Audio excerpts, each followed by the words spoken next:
Okay, so it's on recording mode. So again, guys, if you have to, so there's a challenging question for you now. I wanted to ask, in one word, can you describe to me what does indoor environmental quality mean to you? Anybody?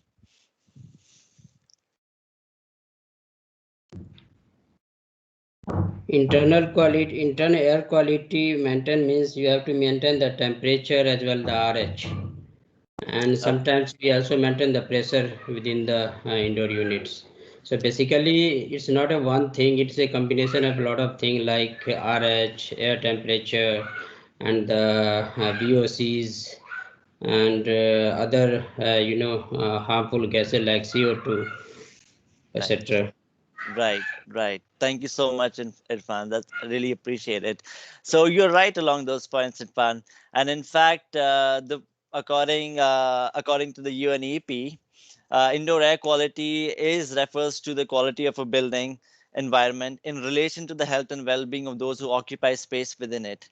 And more primarily, as we know, as this is our line of business, indoor environment is a highly complex thing, right? It requires building occupants may be exposed to variety of contaminants and different form of gases, different form of pollutants coming out of your office machines, your cleaning products, your construction activities, your floor furnishings. So one needs to take in account of all these, and plus what you said, Irfan, your relative humidity, your indoor temperatures, and also ventilation levels, and how does an occupant respond to those levels. Similarly, talking about built environment, because built environment also refers to a human made environment that provides setting for human activity. And some of the examples definitely would be your buildings, neighborhood, cities, wherever a human presence is there and your society is there and your community is there. That can be translated to having a transportation services, your utility services, your neighborhoods. That creates a built environment, keeping in mind that you're not by yourself, you're also supported with your biodiversity, which is your flora and fauna. Similarly, lead is leadership in energy and environmental design, and it is a green building rating system which is recognized worldwide, as we know. And similarly, about UNEP, it is United Nations Environmental Program, and US EPA is United Nations Environmental Protection Agency. And we'll be talking along these acronyms throughout our presentation. So coming down to what is sustainability in built environment, right? So uh, according to the UCLA, which is University of California in Los Angeles in the United States, they have summarized it perfectly from my understanding. It's the integration of environment health, social equity, economic vitality in order to create thriving, healthy, diverse, and resilient communities for our generations and generations to come. Some of the collective aspects which leads to longevity for our human comfort and for sustaining our humanity has to do correlate with our sustainable built environment, because because we are living breathing in our buildings. So some of the things which are now contributing to buildings which are high performance buildings are your photovoltaic cells, your high performance glass, LED lighting fixtures, HVAC systems, which are high efficiency HVAC systems, talking about chill beams, talking about building automation devices, your sky gardens, your sky landscaping, also having real time control through technology. So, using artificial intelligence, using your mobile technologies to keep track of real time about the performance of the building on a sustainability measurement standpoints. And then definitely having passive cooling, external sunshades, as well as clear glass at north and south sides of the building based on the orientation of the building, of course. So, as we have been studying about and learning about how buildings are performing, some of the new features adds value, which I've just talked about, adds value to the sustainability topic as per the key aspects. So moving on to my next slide, which would appease you also, is about, before me going into my next slide, I actually wanted to ask everybody, why do you believe that we should invest in sustainable built environment for our future? So, yeah, I want to know from you guys now, what does it mean and why do you believe that we should invest in sustainability for built environment. So anybody would like to start with this comment?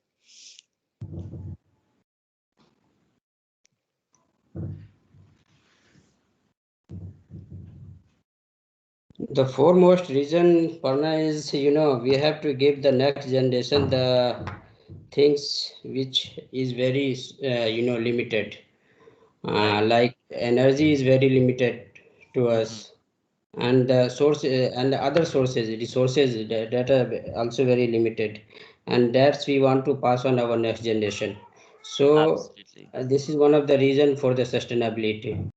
Absolutely, absolutely. And to further emphasize on what you said, because as we are understanding about what's happening in India specifically after in the northern part of India where there was floods which happened due to breakage of dam due to glaciers melting, right? And we can evidently see that there are natural calamities which are happening, and built environment and sustainability is something which needs to be reinforced on a day in and day out basis. And also there needs to be global policies, there needs to be global public policies, management practices and technology all in sync with one another that can create a foundation for sustainability for our built environment. So on that ground, let me now show you what it means to have the importance. So let me go ahead and to my next slide. Okay. So my next slide is this. All right. So then investing on our social, so constructing down to four elements, which is our social benefits, economic benefits, environmental benefits, and green building programs.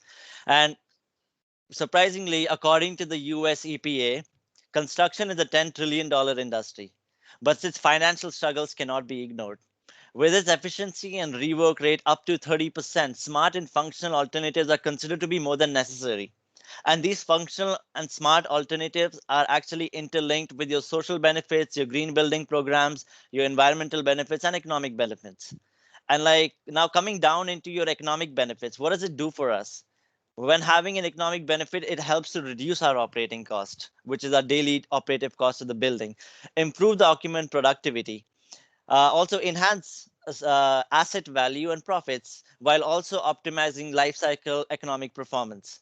Because for any building, it is an understanding that we do set aside a certain budget and a certain projected allocation about what economically, if this project would be economically feasible for us and how we can benefit out of it by doing certain life cycle cost analysis, and that leads to a sustainable initiative.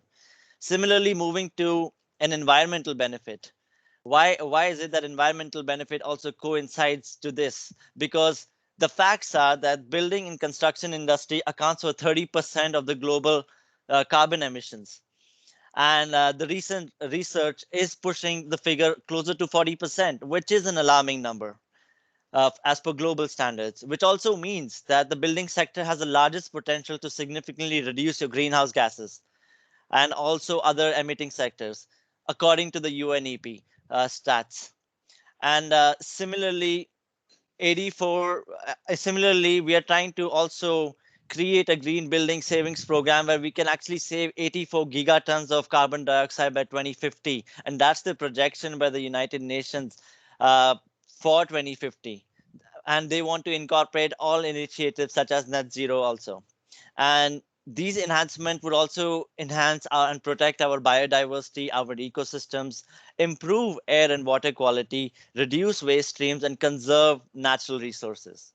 Now you can understand that it's not only about us, it's about our natural environment, because any building occupant who's inside their building and working would also be more productive and efficient and comfortable if the natural biodiversity is also appeasing to the occupant. So that's why it's an important benefit of having of a sustainable front.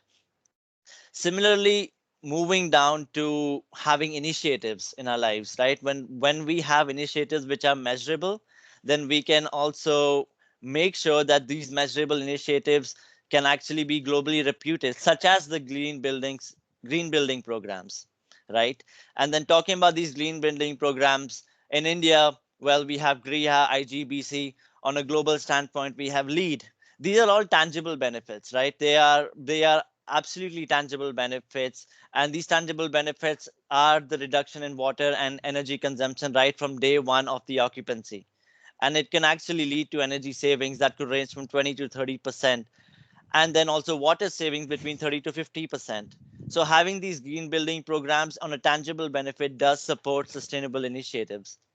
And similarly, talking about your intangible benefits, right? The intangible benefits of having a green new building would include your enhanced air quality for the future, your excellent daylighting, your health and well-being of your occupants, and then also safety, safety for yourself, safety for your next generations. And then lastly, moving down to your social benefits, right? What is it that we are looking for socially? Our social benefits is also that our 26% of higher cognitive function has been researched out by Harvard School of Public Health. We're having, as opposed to having a non-certified rated green building, there is a more cognitive benefits for human beings and occupants, and also 30% of reduction of sick building syndrome. I'm sure you have heard a lot of sick building syndromes, and this is where a social benefits can help, where you can actually use, you can use paints which have less VOCs, your interiors having cleaner air, improve indoor air quality, minimum strain on infrastructure, using reusable materials are all interlinked. So that is the idea behind having a sustainable built environment for our future. So, okay. So now with this thought, so I would request everybody to keep this thought in your head while moving down to my next segment, which would discover each part in more detail and give us certain key principles of a sustainable built environment design. So moving on to my next slide will tell us more about this. So a sustainable built environment design and certain 6 principles for sustainable built environment design anywhere in the world, excluding of any geography, is the 6 are your optimizing site potential, optimizing energy use, protect and conserve water, optimizing building space and material use, enhance indoor environmental quality, while also optimizing operation and maintenance practice. So outside of these 6 items, I wanted to ask everybody right now that is there something which you believe is something that's actually lacking out of these 6 principles through your projects or through your experience? Do you believe that out of these 3 things, what is it that's actually lacking the most in our industrial building infrastructure? So what is it that so I would love to hear some recommendations or some advice, so you guys can go ahead and tell me that, and that would be grateful. What is it that you believe in it?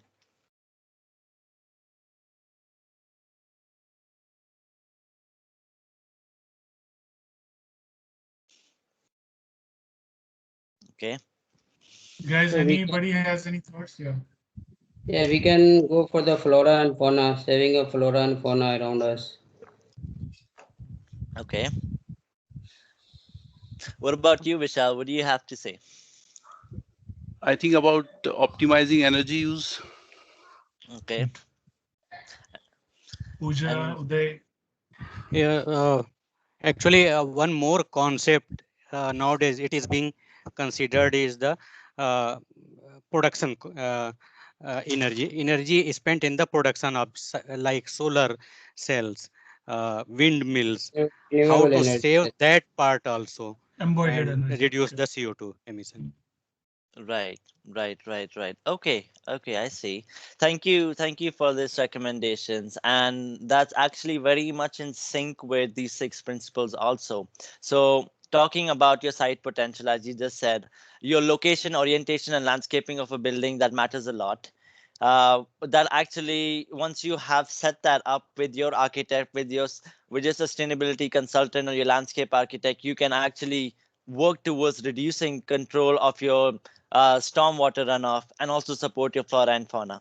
So that's a cohesive effort which you need to do in order to optimize your site potential. Similarly, moving to your energy usage. Now we are trying to reinforce improving energy performance in your existing buildings, and then also operating net zero energy buildings to reduce your fossil fuel dependency. And talking about the importance of net zero is extremely important at this point.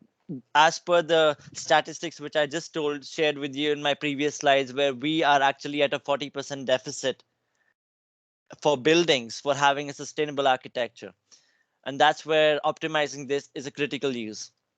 Similarly, protecting and conservation of water. As we already know, living in India, that water is as usual a big problem. Having a clean water source is actually a big problem for all kinds of people from all economic groups.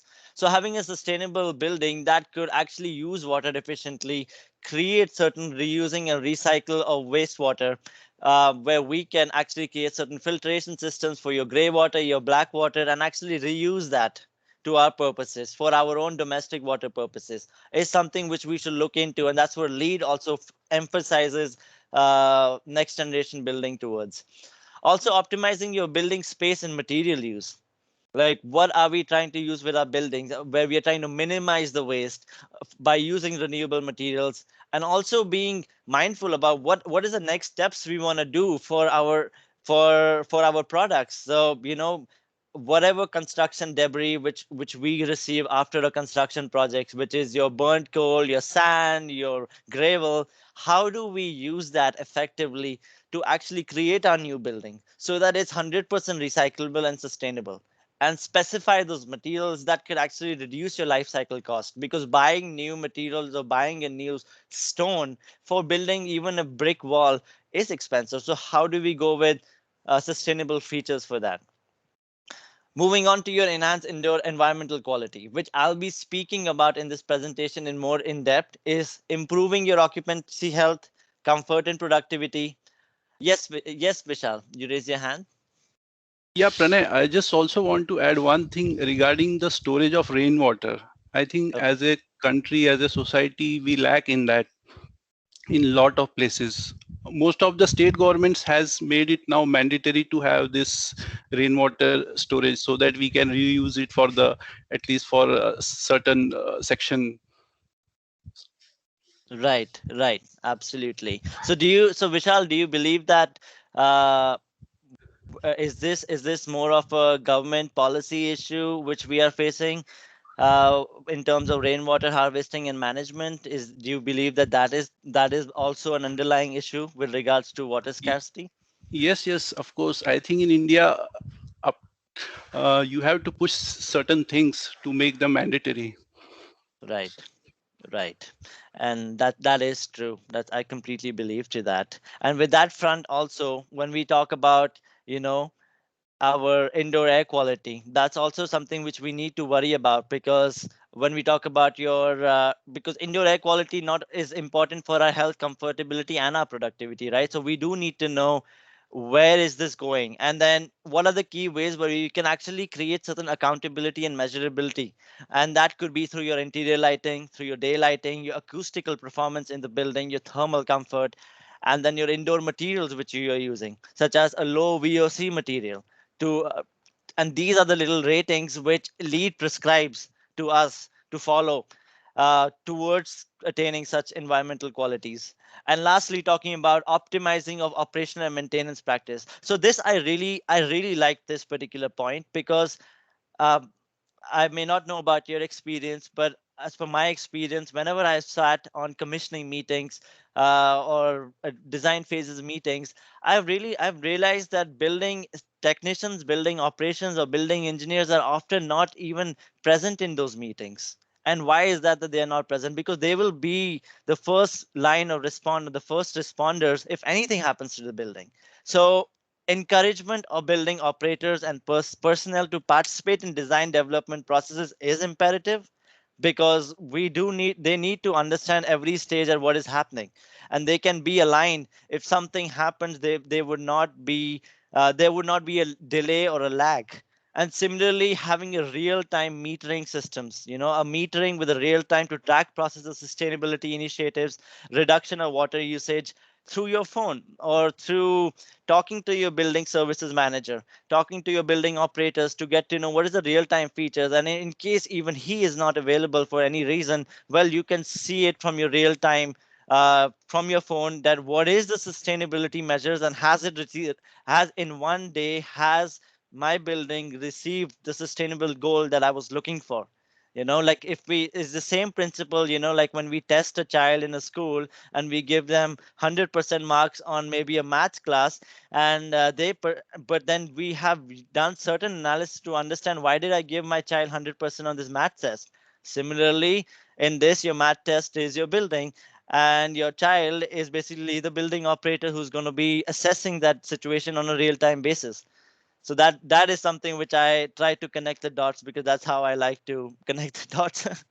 So moving on moving on to my next slide, which will be more in depth about uh, indoor environmental quality requirements, right? So according to USGBC lead, BD+C, which is building design plus construction, there are certain prescribed guidance for indoor environmental quality requirements. And moving into the first one, which is your minimum indoor air quality requirements. So by the show of hands, everybody, how many have you used IEQ measures uh, prescribed from lead BD+C? So if you guys can actually go on your Teams feature and actually press the raise hands button, that way I will understand that how many of you have used this feature before by using lead IEQ measures. Okay, Raji, there you are. Okay.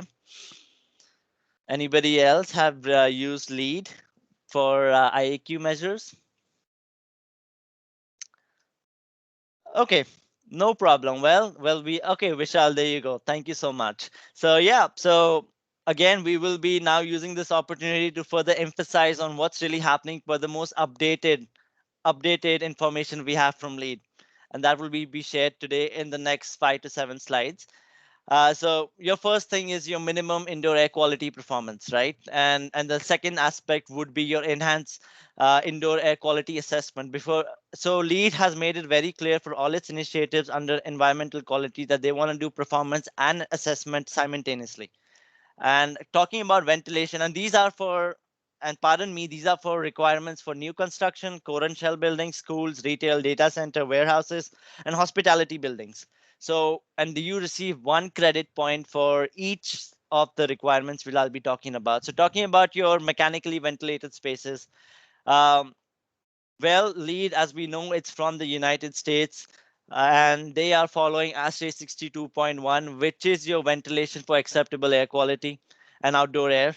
Similarly, they have also prescribed that they are going to be following ASHRAE 62.1 section 417 standards, but for European countries, for European nations, they will be following CEN standards, which is EN 15251. And they are similar, they are very much similar standards, right, to your ASHRAE standards.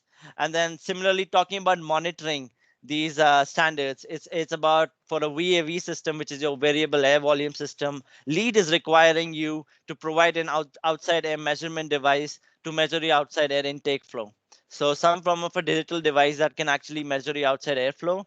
And similarly, you must indicate an alarm that should indicate that the outside air is varying more than 15% or more from the room set point. So that alarm of the 15% is actually for constant air volume systems as well. And where it's also recommending you, LEED is recommending you to install a current transducer on a supplier fan, and then also an airflow switch or a monitoring device for a further assessment process. Now, moving down to your options for indoor quality assessment, you want to make sure as an option for one point is that before your occupancy flush out. So what does it mean, occupancy flush out to us? It actually means is that before the building is actually operational at full capacity with people inside coming in with occupants, we want to make sure that we flush out by supplying air at a total volume of at least 14,000 cubic feet of outside air per square feet of gross area, and at least maintain 15 degrees Celsius of temperature and no higher than 27 degrees Celsius. So this flushing out practices is basically performed so that we can clean out the building in and out. If there is any dust, debris, anything which is unclean can get just flushed out from the building until the occupancy comes in. But bleed is also prescribed another part, which is part number 2, where when you are during your occupancy, you want to provide a 3,500 cubic feet of outside air. And then at the same point, 2 points of air testing are being credited from to you if you perform certain indoor air quality testing with certain versions of ASTM, your ISO EPA methods. And there are certain air testing instruments which are on the lead handbook that you can prescribe to while doing this testing for your building indoor air quality assessment. Okay. So coming down to our next point, which is your thermal comfort. Now, essentially understanding the value of thermal comfort is more than important because most of us are presently in Mumbai, some of us are in Delhi, and understanding that it's going to get hot and humid for the days to come in our own residential spaces because we are working from home. Um, and then this actually directly affects our satisfaction and our performance, right? Like if we are comfortable in our room, then we will be more productive towards our work, towards our family, be more attentive towards our kids. It is the natural inclination. And again, lead is going to be providing you credit for again your new construction, schools, retails, data centers, what have you. So some of the key requirements, what I understand is that what are the reasons for having, like, what do you need thermal comfort, which affects is the certain causes of thermal comfort could be your surface temperature, your air temperature, air movement, humidity, and then your metabolic rate of your daily metabolic rate of how you do your task on a daily basis. And since it's a very complex science, right, because we are in the field of HVAC engineering, some of us are electrical engineers out here, we do understand that understanding of this artwork or this dance is important. And if a system like lead kind of gives us a structure of how we can go about it, it only improves that artwork, it only improves that dance which we are playing for our clients, right? So like talking about your thermal comfort design, your option one, they're prescribing ASHRAE 55, which is your HVAC systems and building envelope to meet your requirements for thermal comfort for human occupancy. And similarly, for European standards, there is a CEN standards where they want to describe the ergonomics of your thermal environment, your comfortability using a calculations of PMV and PPD indices for local thermal comfort criteria. So now I can understand your question would be what is PMV and PPD mean to us and why are we supposed to know about this particularly to the European standards? So PMV is the predicted mean vote, which aims to predict the mean value of votes of a group of occupants on a 7-point thermal sensation scale. And we can actually predict the thermal sensation of a population through that scale. And similarly, talking about your PPD, which is your quantitative prediction of the percentage of thermally dissatisfied occupants. So it can basically be for an occupant if he's feeling too hot or too cold. And if you take a subset of 10 people in one room with a single zone, and then you are trying to basically see that out of the 10 people, at least are 8 people comfortable. If 8 people are comfortable, then your air conditioning and your built environment is correctly sized. It's all good, and there will be outliers, and that's the percentage which these PPD and PMVs indices give us. And if you would like to learn more about it, I'll be more than happy to share you an article by the United Nations on this specific item, and it was actually created by a scientist in America, which particularly described more about these standards. And lastly, talking about your thermal comfort controls, we want to make sure that we provide at least 50% control to our occupants, right? So at least 50% of individual occupant spaces needs to have a thermal control or a thermal. So talking about a thermostat, right? For thermostat for each room or a temperature control devices for at least 50% of the occupants would be a fruitful measure here. So before I move on, anybody has any questions for me with regards to thermal comfort or would like to add something to uh, this Now, slide? one basic question. Nowadays, when the open office system has, is more, expected. So at this stage, when the open office system is there, how 50% of the occupant can control the thermal environment? Okay, so that's a really good question, Irfan, because from my understanding, what we are trying to, let me go back to my previous slide. Okay, so from my understanding, if you're talking about an open office space, right, and we are saying that okay, 50% is a lot, but I guess what we can do over here, we can be more innovative in a way where we can say that, okay, we can create we can actually talk to our occupants. We can talk to our occupants in that building who are in their open office setup and actually do an assessment, a live site assessment to understand, is it comfortable for people to be at the temperature we have set point through our thermostat. And if we can do a quick check and we can understand that this is not a comfortable temperature, then maybe we can create certain modifications. So that's something which I would probably ask from my end. But if anybody has, like Raji, you have something to say? Yeah, I can explain that. Basically, let's say when you have a requirement to satisfy 50% of an individual occupant, if it's an open office, there are ways like, it's an open office, you give 50% of the occupied person who will have a control on the temperature. But then if it is open, ideally there won't be it's an imaginary barrier and you won't have a certain control. That can be also put as a request to a USGBC or the green building body for a waiver of this credit, where you can get, you are unable to do that in a closed environment zone. It's an open environment zone where we can achieve this. Can we take this credit on and get a point to that? So that is also one way of presenting it to the green building team. Right, right. I hope that answers your question, Irfan. Okay. Yeah. Thank you, Of Raji. course. Thanks, Irfan. Yeah. Thank you. So moving on to our next slide and talking more about in depth of indoor environmental quality. Talking about your acoustical performance, right? Like when we talk about acoustical performance, we want to make sure that the occupants' communication is effective through our acoustic design. So having a sound barrier, making sure that your duct work, which you have in your plenum, it's not making enough noise where you can actually easily communicate with your audience and actually have the quietness you need for quiet rooms, for your library spaces or conference rooms. So design your space in such a manner. And some of the requirements which they have talked about here is with HVAC background noise is to achieve background noise, which is actually complying to ASHRAE handbook, which is your HVAC applications, which chapter 48 states, which is about the AHRI standards 885. And what it really tells us to do is that we should take regular measurements using your sound meter that conforms to ANSI S1.4 for type 1 and type 2 instrumentation. So from my understanding over here, is recommending us to follow your ASHRAE handbook for HVAC applications and also understand what would be the appropriate sound measuring instrument to record that if your noise, your background noise is not going above a certain noise criteria level. Similarly, going to your sound transmission, meet the composite and sound transmission class, which is your STC rating per table 1, which I'll be describing more in depth.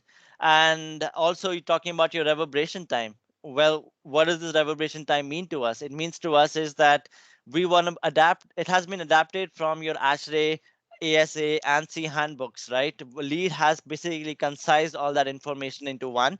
And then they want to make sure that you need to have a minimum sound level of 70 dBA and a speech transmission index of 0.60. Some of the common intelligibility scale rating for at least 0.77, and also maintain, and you want to maintain that it is falling under certain noise regulations. Now moving to a healthcare setup, right? Because healthcare is more stringent when it comes to rules. It has two options when you talk about speech privacy, sound isolation, and background noise, which is your 1 point. And then your option 2 is your acoustical finishes and site exterior noise, which is another point. Now, should anybody would like to go in more depth with it, I'll be more than happy to talk more about it in the following presentations pertaining to healthcare. Now, in this table, what you guys can see here is that there's a maximum composite sound transmission class ratings for adjacent spaces, right? So when we talk about your retail spaces, your conference rooms, your residential rooms, um, we want to make sure that it's actually following a sound transmission class ratings, which is not more than the prescribed ratings out here, which is 55, 50, 60, 45. So we should make sure that we are actually maintaining these levels while actually designing our spaces for acoustical design. Okay. So moving on to your environmental tobacco smoke control. Now, this is such an interesting topic because I see that, even outside the building, outside most commercial buildings, even outside my house, there's a major office building right outside my house where there are occupants who get out of their offices and start smoking. And it's not within, and they're actually LEED prescribed buildings. So that's a surprising standpoint, that who is actually accounting for their malpractices, because according to the LEED, there's a prescribed method where you, for exterior smoking areas, you want to locate areas that are based on 25 feet from all entries and outdoor intakes. So, so I have seen in my, and I'm sure maybe you have seen also, that there has been places where you would find occupants who are well within 25 feet of the entrance gates, who smoke their cigarettes or do whatever they have to, and produce and contribute to pollution, right? So some of the effective strategies which LEED has focused in, but obviously it needs to be reinforced through security personnel at your building. You can have your security guard, you can have your building manager, and put certain signages or talk to your employees about why you need to maintain this 25 feet of distance, and actually have designated spaces for smoking areas. So by creating certain signages where it tells the occupant that, okay, if you go 25 feet outside in this particular location, you can actually smoke over there, and that would be well within the compliance of LEED requirements, and you will get a credit for it also. And posting a signage within 10 feet of the building entrance will create some form of an impact, but well, we know that science can only help us to a certain level. It's us who can actually influence one another, and that should be the goal, that if we see somebody who's doing something wrong, then that needs to be voiced out. So then moving on to your next one, which is your interior lighting.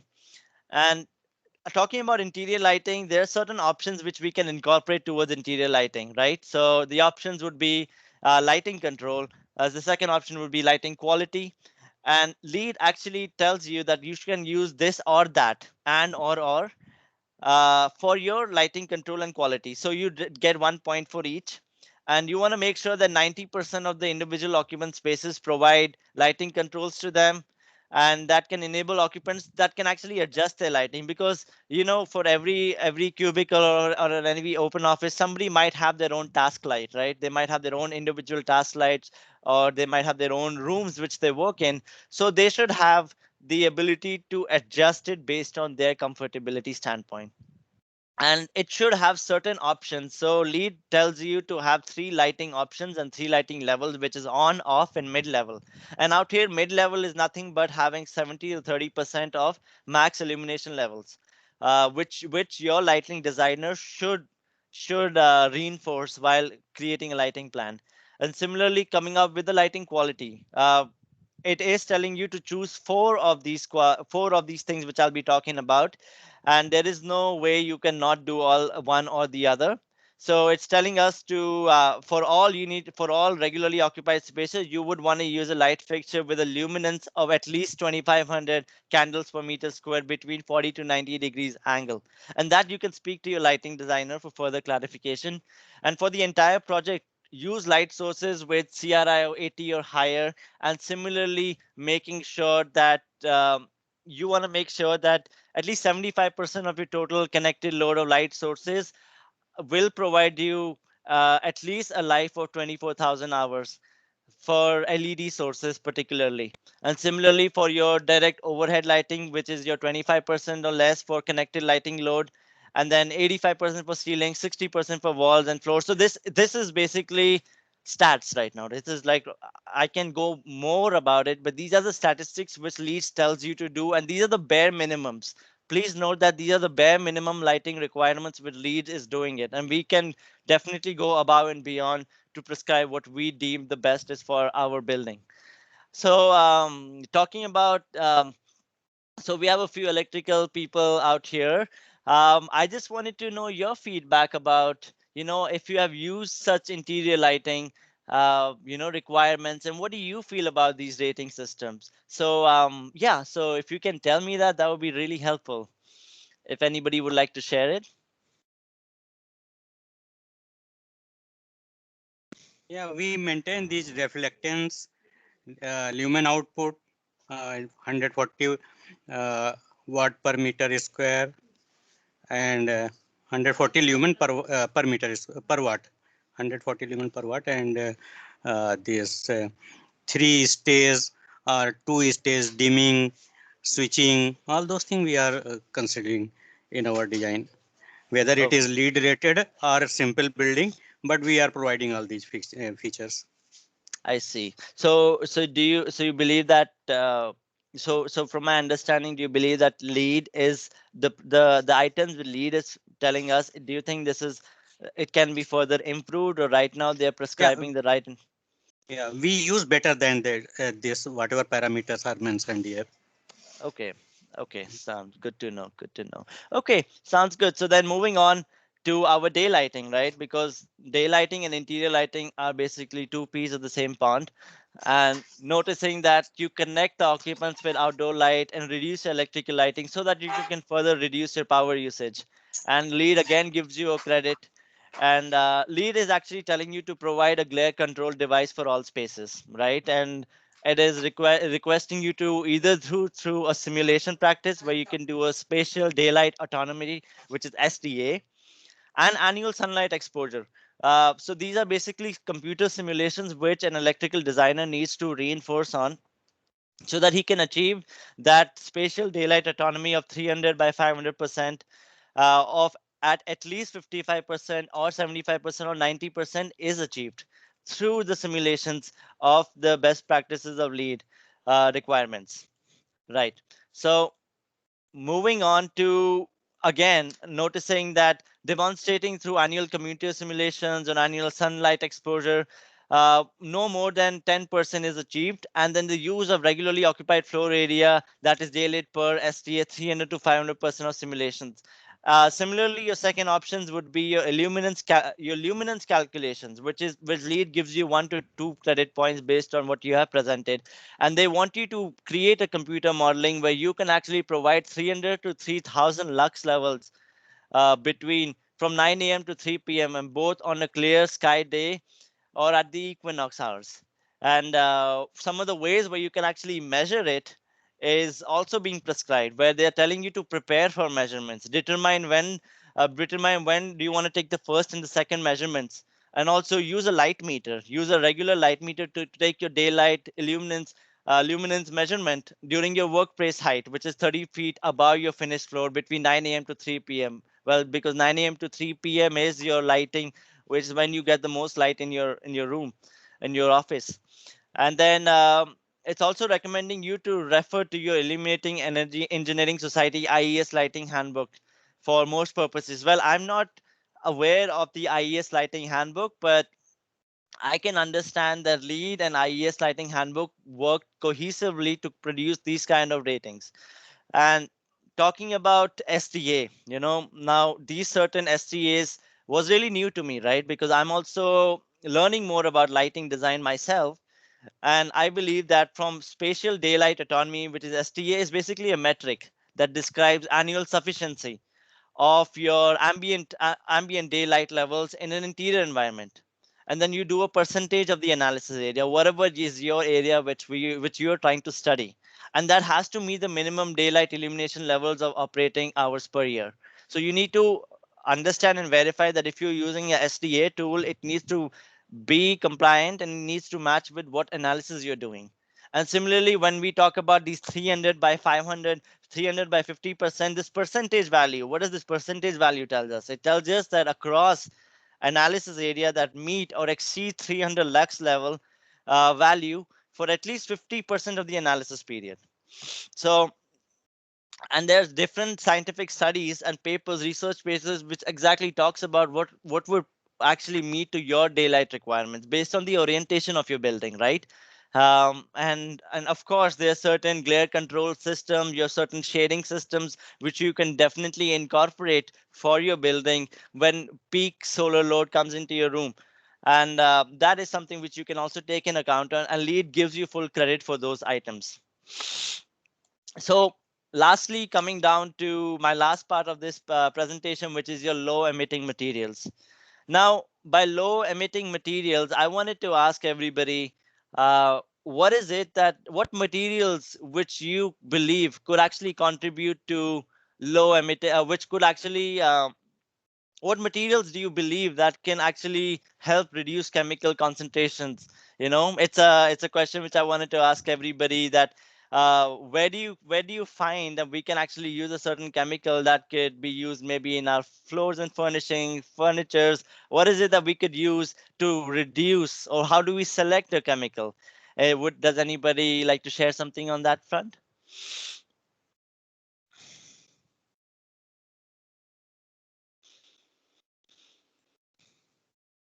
Okay, no problem. So talking about your low emitting materials, the main idea behind this is to reduce the concentration of chemical contaminants, and that can damage which can actually damage your air quality, productivity, and your environment. So you want to make sure that your options are actually aligned with your low emitting material. So here lead is prescribing you with an option of product category calculation, where you want to use materials on building interior that meet the low emitting criteria. And points would be according to the table 1, which I don't have it over here, but table 1 in lead primarily emphasizes on each particular chemical compound which actually which can be used for any form of requirement for your indoor building usage that is low on your volatile organic emissions. So it covers those emissions test, and it actually complies with your EPA requirements as well. And that everything is prescribed. That table is prescribed in lead.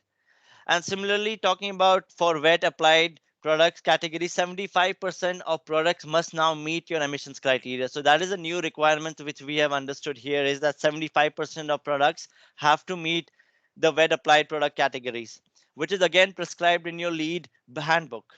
Secondly, talking about your option 2, which is your budget calculation method, knowing that all these items would be expensive, right? Because you're using these items in bulk quantity. You're using certain paints, certain varnishes, certain items in bulk quantity for your building. So for each product in an assembly, you want to calculate the surface area of a typical wall, ceiling, floor areas, right? So you can actually strategize, and your building contractor or your general contractor would be able to tell you these metrics. And then you can further explain to them that according to the lead, I would like to prescribe this form of a material or a paint or a chemical to this particular wall painting. So that is something, as an engineer, it should be our duty to actually talk to them about it in case they may not be aware about the lead requirements. Similarly, identifying products that are a full spread, such as paint, carpet, adhesive, and then also calculating your total percentage compliance, which is in your equation 1, which is the percentage compliance of walls, ceilings, flooring, insulation, and you divide that by 4. And that tells you the percentage compliant for projects without a furniture. And then when you do it with a furniture, that will be another calculation, right? So the understanding behind budgeting again is that we are aware about that we are using the right equipment with the right price point also. And then also this needs to cover your VOC emissions into indoor air, and then your VOC content of materials, and then by which these VOC emissions are also determined. So these things needs to be on constant checks and balances to ensuring that we are using the right materials for our applications.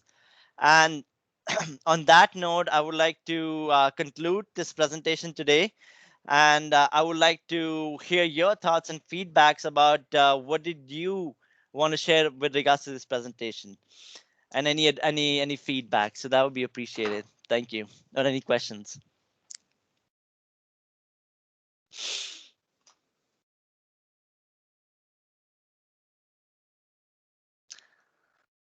So anybody has anything to share with regards to any questions you may have, any slides you want more clarification on? Anything which you liked about this presentation, which you did not know about before, and something new you learned today. So would love to use this platform to talk more about it. Not now, Pernell, but I have a question for the refrigerant calculation. There is some point for the refrigerant calculation. I don't know much about this. Certainly, we will talk later after this call, and I want Yeah, to know sure. about this. Sure, Irfan. We have that calculation method, how it is done. Yeah. Yeah. Anybody else with any queries or any feedback?